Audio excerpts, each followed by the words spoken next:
క్రాంతి. ఏం చేస్తుంటారు? నేను చదువుకుంటున్నాను. డిగ్రీ ఫైనల్ ఇయరా? ఇప్పుడు పిఠాపురంలో పవన్ కళ్యాణ్ గారు, వంగ గీత గారు పోటీ చేస్తున్నారు. మరి మీరైతే ఎవరు గెలుస్తారంటారు? మేం గెలిచింది అందరు చెప్పేది అదే కదా, పిఠాపురం పవన్ కళ్యాణ్ గారు ఫిక్స్. ఎప్పుడు నామినేషన్ వేసినప్పుడే ఫిక్స్ అయిపోయింది. ఎందుకని అంత వన్ సైడ్ గా ఫిక్స్ అయిందంటారు? అందరినీ చూశారు, అందరూ ఏం చేస్తున్నారో తెలుసు. పవన్ కళ్యాణ్ గారిని ఒకసారి చూడాలి. పవన్ కళ్యాణ్ గారు సొంత నిధులతో, సొంత డబ్బులతో బోలెని సేవా కార్యక్రమాలు చేశారు. సొంత నిధులతో కౌలు రైతులకి, చనిపోయిన వాళ్ళకి మొత్తం అందరికి బోలెని చేసి సొంత నిధులతో. అదే పిఠాపు నియోజకవర్గాల్లో నెక్కితే అది సొంత డబ్బుతో అన్నా సరే పిఠాపు నియోజకవర్గం డెవలప్మెంట్ చేస్తాడని అందరికి తెలుసు. దాని వల్ల పిఠాపురం వన్ సైడ్ ఎప్పుడు పిఠాపురం అంతా వన్ సైడ్ అయిందంట. One side. ఇప్పుడు ఈ 5 ఏళ్లలో వంగ గీత గారు ఎంపీగా చేశారు, పెన్నె దొరబాబు గారు ఎమ్మెల్యేగా చేశారు.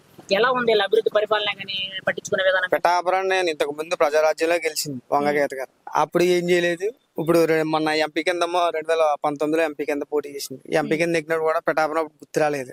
ఇప్పుడు ఆల్రెడీ ఇప్పుడు వచ్చి మళ్ళీ నేను పిఠాపురం మళ్ళీ బాగు చేస్తానన్నారు. ఈ 5 ఏళ్ళలో చేయని వాళ్ళు ఇప్పుడు ఇంకో 5 ఏళ్ళు ఇచ్చినా సరే, ఇంకో 5 ఏళ్ళు కదా, ఇంకో 10 ఏళ్ళు ఇచ్చినా సరే వాళ్ళు ఏం చేసేది ఏం పని అవ్వదు, ఏముండదు. మరి 5 ఏళ్లలో కరోనా సమస్యలు వచ్చినప్పుడు కానీ, వరదలు వచ్చినప్పుడు కానీ, మళ్ళీ రోడ్లు, డ్రైనేజీలు, ఏ సమస్యలు మీరుండే ఏరియాలో ఏ సమస్యలు వచ్చినా ఎవరైనా వచ్చి కనీసం పలకరించారు మిమ్మల్ని?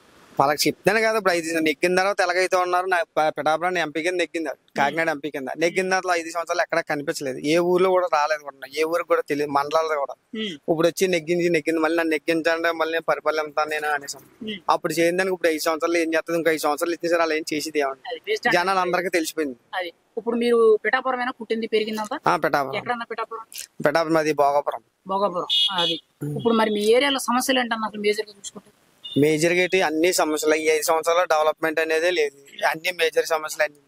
దానివల్ల ఏంటంటే అందరూ పార్టీని ఇంకందరికి ఇప్పుడు పవన్ కళ్యాణ్ గారు పోటీ చేస్తే చాలా సంతోషంగా అందరూ కూడా పవన్ కళ్యాణ్ గారికి ఓట్లేసి గెలిపించాలి, భారీ మెజార్టీతో గెలిపించాలని అందరూ కూడా డిసైడ్మెంట్ అయిపోయి ఉన్నారు. ఇప్పుడు నువ్వు స్టూడెంట్ అంటున్నావు కదా, ఇప్పుడు స్టూడెంట్స్ వచ్చేటప్పటికి ఇంతకు ముందు అంబేద్కర్ గారి విదేశీ విద్యా విధానం అనే పథకం ఉండేది చంద్రబాబు కోటాలో. అది ఆ పథకానికి పేరు తీసేసి, అంటే ఇంతకు ముందు చంద్రబాబు గారు కానీ, అంత ముందు రాజశేఖర రెడ్డి గానీ ఎవరున్నా పథకం అలాగే ఉంటుంది. అదే అంటే ఎంతమంది సీఎంలు చేసినా సరే ఎవరో మార్చలేకపోయారు. ఆ పథకం పేరు తీసేసి జగనన్న విదేశీ విద్యా విధానం అని పెట్టుకున్నారు. అంటే ఏంటి, అంబేద్కర్ గారి కన్నా జగన్మోహన్ రెడ్డి గొప్పవాడనా ఏంటి అభిప్రాయం? మీ అభిప్రాయం ఏంటి దాని మీద? ఆ అభిప్రాయం కోసం ఇప్పుడు ఎంతమంది సీఎంలు చేశారు కానీ ఎప్పుడు ఎస్సీ వాళ్ళ జోలికి ఎవరో రాలేదు. ఉన్నవాళ్ళు ఎవరైనా పథకాలు 27 పథకాలు అన్ని రద్దు చేసి ఈ అమ్మఒడి ఇస్తున్నాను, అవి ఇస్తున్నాను. అమ్మఒడి అందరికి ఇస్తున్నారు, అందరితో పాలంగా వీళ్ళకి అమ్మఒడి ఇస్తున్నారు. ఒక్కో ఇంట్లో 2-3 పిల్లలు ఉంటారు. 2-3 పిల్లలకి అసలు ఎస్సీ వాళ్ళు అంటే 2-3 పిల్లలు ఉంటారు. వాళ్ళకి ఏమీ లేదు, ఒక పిల్లకి అమ్మఒడి ఇస్తాడు. ఉన్నవాళ్ళు 2 పిల్లలు ఏం చేస్తారు, ఉన్నవాళ్ళు 2 పిల్లలకి సొంత డబ్బులు ఎట్టి చదివించుకోవాలి. దాన్ని బట్టి ఏంటంటే మరి ముందు అమ్మఒడి అనేది ఇంట్లో ఎంతమంది ఉంటే అంతమంది ఇస్తామని వైఎస్ భారతి గారు చెప్పారు, జగన్మోహన్ రెడ్డి గారు ప్రసారంలో చెప్పారు. మరి ఇచ్చేటప్పుడు ఒకరికి ఎందుకు ఇచ్చారు, ఏంటిది అంత? అంటే చెప్పేటప్పుడు ఒకటి, చేసేటప్పుడు ఒకటి. అప్పుడు జగన్ గారు ఓట్లు ఏం అడిగారంటే, అప్పుడు ఎస్సీ వాళ్ళందరూ మా మేనమామలు, మా మాయిలు అని చెప్పేసి అన్నాడు. అని చెప్పేస్తే ఎస్సీ వాళ్ళందరూ నిజంగా మా మేనమామ అని చెప్పేసి ఎస్సీ వాళ్ళందరూ ఓట్లు గుద్దారు.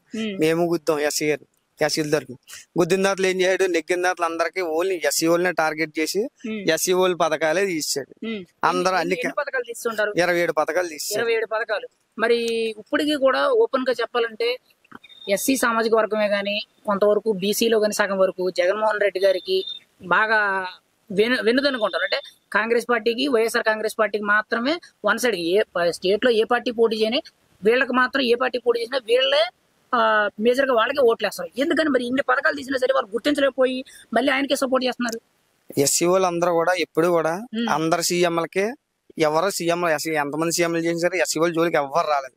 అయినా సరే ఇతను వచ్చాడు. ఇతను వచ్చినా సరే ఇంకా బుద్ధి చెప్పారు. చాలా మంది 50% మారిపోయారు, 70%, 30% అక్కడక్కడ ఉన్నారా. ఇంకా జగన్ అనే.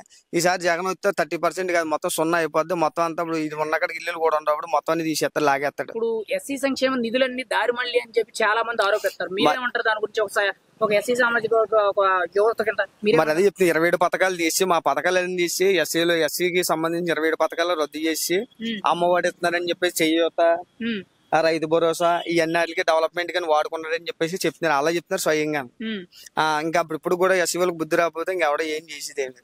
అది పవన్ కళ్యాణ్ గారు అసలు ఎస్సీ వాళ్ళు అంటే మీకు ఏమేమి నిధులు ఉన్నాయి, మీరు ఎలా బ్రతకాలి అని అంబేద్కర్ రాసిన రాజ్యాంగ బలంగా ఇతను చెప్తున్నాడు. మీరు నేర్చుకోవాల్సింది ఇది పోరాటంలో మీకు ఏం హక్కులు ఉన్నాయో మీకు ఈ హక్కుల పరంగా మీరు జీవించాలి. మీరు ఎవరితోనే సరే పోరాడి సంపాదించుకోవాలి. మీ పథకాలు తీయడం కాలేవాలో వస్తారో పోతారో రాజకీయ నాయకులు 5 సంవత్సరాలు ఉంటారో పోతారో. ఇప్పుడు మీరు ఏదైతే ఎలా బతకాలనుకున్నారో మీకు ఏమేమి ఎస్సీకి సంబంధించిన కేటగిరీలో మీరు ఎలా జీవించాలనుకున్నారో అవన్నీ అంబేద్కర్ ఎప్పుడో రాశారు. దాన్ని బట్టి మీరు జీవించాలా, అదే మీకు నేర్పుతానని చెప్పేసి అంటున్నారు. ఇప్పుడు చాలా మంది ఎస్సీ సామాజిక వర్గంలో చదువుకునే యువత కూడా చాలా తక్కువ పర్సెంటేజ్. కానీ ఈ పథకాలు ఇన్ని పథకాలు ఉన్నాయి, గవర్నమెంట్ నుంచి ఇన్ని బెనిఫిట్స్ ఉన్నాయి, గవర్నమెంట్ నుంచి ఇంత రిజర్వేషన్ ఉంది, ఇది మన హక్కు, ఇది మనం కల్పించుకోవాలి అని చెప్పి కనీసం మినిమం కూడా చాలా మందికి తెలియదు. అది ఏంటో కూడా పట్టించుకున్నంత స్థితిలో లేరు. అసలు ఏంటంటారు, అవేవో తెలుసుకోకుండా ఇవాళ వన్ సైడ్ గా సపోర్ట్ చేస్తున్నారు. ఇవాళ వీళ్ళకి ఎంత నష్టం వచ్చింది, అసలు మరి వాళ్ళ భవిష్యత్తు ఏంటంటున్నారు. చదువుకున్న వాళ్ళందరూ కూడా జగన్ ఏంటనేది 5 సంవత్సరాల ప్రభుత్వంలో అందరికీ తెలుసు. ఎస్సీ వాళ్ళకి చదువుకోలేని కొంతమంది ఉన్నారు. ఏదో రాజశేఖర రెడ్డి వాళ్ళ అబ్బాయి దేవుణ్ణి నమ్ముకున్నారు అని చెప్పేసి ఏదో ఓట్లు వేస్తామని అనుకుంటున్నారు. అది ఎప్పుడైపోయి 2019లో అయిపోయింది సీన్. ఇప్పుడు 2024 రిపీట్ అవ్వదు. ఇంకా 2024 జగన్ సీన్ అయిపోయింది. ఇప్పుడు ఎస్సీ వాళ్ళందరూ కూడా జనసేన, టీడీపీ, బీజేపీ కూటమిలో ఆయన చూడాలని చెప్పేసి అనుకుంటున్నారు. ముఖ్యంగా పిఠాపురం నియోజకవర్గంలో పవన్ కళ్యాణ్ గారిని నెగ్గించడం కోసం ఎస్సీ వాళ్ళందరూ కూడా ఒక తాటి మీద ఉన్నారు. సామాజిక వర్గం నుంచి అందరూ కూడా కలిసికట్టుగా అందరూ ఉన్నారు. అది భారీ మెజారిటీతో గెలిపిస్తారు కూడా పవన్ కళ్యాణ్. మరి ఈసారి మీరేనట్టే మీది భోగాపురం అంటారు పిఠాపురం నియోజకవర్గంలో, మరి ఈసారి ఎమ్మెల్యే కింద పవన్ కళ్యాణ్ గారు లెక్కితే ఖచ్చితంగా మీ సామాజిక వర్గమే గానీ, మీ ఊరే గానీ, మీ వాడ ప్రజలు గానీ అందరూ అభివృద్ధి చెందుతారు అనుకుంటారా? చెందుతారు. సొంత డబ్బులతోనే చేస్తారు. అలాంటిది అతను గవర్నమెంట్ వస్తే గవర్నమెంట్ తో సంబంధం లేదు. గవర్నమెంట్ ఒక ఆర్మీ అని నడిపిస్తారు అతను. ఎక్కడ డైరెక్ట్ చంద్రబాబు నాయుడు గారు డైరెక్ట్ మోడీ గారితో కూడా ఏమన్నా నిధులు అయినా కేంద్రం నుంచి కూడా తెచ్చి సొంత నిధులు నియోజకవర్గాన్ని పెడతారు కూడా. ఒక ఎమ్మెల్యే అండి ఇప్పుడు సీఎం చంద్రబాబు నాయుడు అడగాలంటే భయపడతారు. ఏదైనా భయ్యాలు గట్ట అలాంటివి డైరెక్ట్ కేంద్రంతో మోడీ గారితో సెంట్రల్ గవర్నమెంట్ నిధులు కూడా తెచ్చి కెపాసిటీ అతని దగ్గర ఉంది. అంత కెపాసిటీ ఉన్న మనిషిని ఖచ్చితంగా మరి మీరైతే ఎమ్మెల్యే కింద గెలిపించుకుంటారంటారా? ఏడు గెలిపించుకుంటే భారీ మెజార్టీతో గెలిపిస్తానంటే ఎప్పుడు ఫిక్స్ అయిపోయాం. అది ఇప్పుడు మరి ఈయన మెజారిటీ ఎంత వస్తుంది అంటారు? అందరూ 1,00,000 అంటున్నారు. 50,000 నుంచి 1,00,000 లోపల మెజారిటీ కంపల్సరీగా వస్తుంది. 50,000 నుంచి 1,00,000. 50,000 నుంచి 1,00,000 మధ్యలో వస్తుంది ఖచ్చితంగా అంటారు. అది ఫైనల్ గా మరి కాకినాడ జిల్లా పార్లమెంట్ నుంచి తంగెళ్ళ ఉదయ్ శ్రీనివాస్ గారు, ఈ పక్క చలమలశెట్టి సునీల్ గారు పోటీ చేస్తారు. వీళ్ళిద్దరులో ఎంపీ కింద మీకు ఎవరైతే బాగుంటది అంటారు? ఉదయ్ శ్రీనివాస్ గారు, తంగెళ్ళ ఉదయ్ శ్రీనివాస్ గారు ఎంపీ కింద. సునీల్ గారు ఏంటంటే ఎప్పుడైతే ఓడిపోతారో, ఏ పార్టీ అయితే ఓడిపోతారో ఆ పార్టీ అంటే ఇష్టం అతను. ఆ పార్టీలోకి వెళ్తారు కరెక్ట్ గా టైంకి. అంటే ఈసారి కూడా ఓటమి తప్పదంటారు.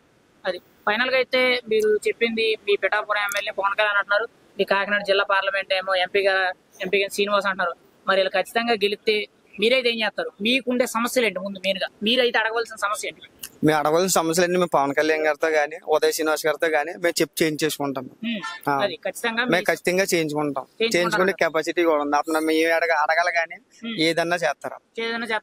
వంగ గీత గారు 5 సంవత్సరాలు లెక్కారు, ఒకసారి కూడా కంపలేదు. సెలమనేటి సునీల్ గారు ఇప్పుడు ఈసారి ఓడిపోయారంటే ఇంకా మొత్తం ఎలక్షన్ లో కూడా ఇప్పుడు కూడా పోటీ కూడా చేయవలసిన పని కూడా లేదు. మీరైతే పక్కా వన్ సైడ్ జనసేన అంటారు? జనసేన పక్కా, డౌట్ లేదు. ఓకేనా, థ్యాంక్ యూ.